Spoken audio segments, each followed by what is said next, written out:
This ride takes us through Hyderabad, moving along the city roads during the ride. The mood here is calm and focused, with the sound of the engine carrying us through the changing rhythm of the streets. Let the road unfold naturally as we settle into this stretch.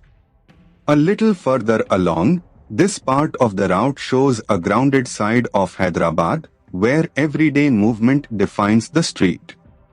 Shops, side lanes, and passing vehicles build a sense of momentum, and the pace stays steady. It is the kind of stretch where the ride feels less like a destination and more like a continuous observation. As the ride continues, here is something worth knowing about this part of Hyderabad.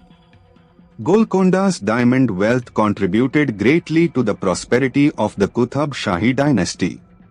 That local detail adds depth to what might otherwise seem like a simple road, and it reminds you that every ride here passes through layers of history and routine.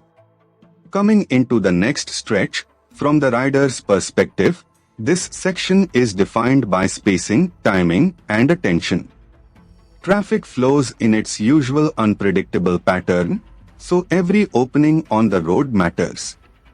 The experience becomes less about speed and more about reading the street early, staying smooth, and keeping the ride controlled.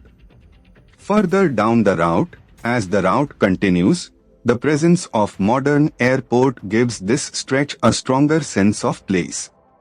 Landmarks like this help anchor the ride because they turn a moving sequence of roads into something memorable.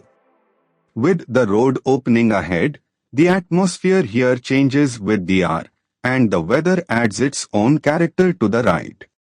The road noise, light, and movement around the bike all combine into a very specific riding mood. That is what makes city POV footage work best when the narration supports the scene. As this ride through Hyderabad comes to a close, the journey may be simple, but the texture of the road, the city, and the ride itself is what makes it worth watching.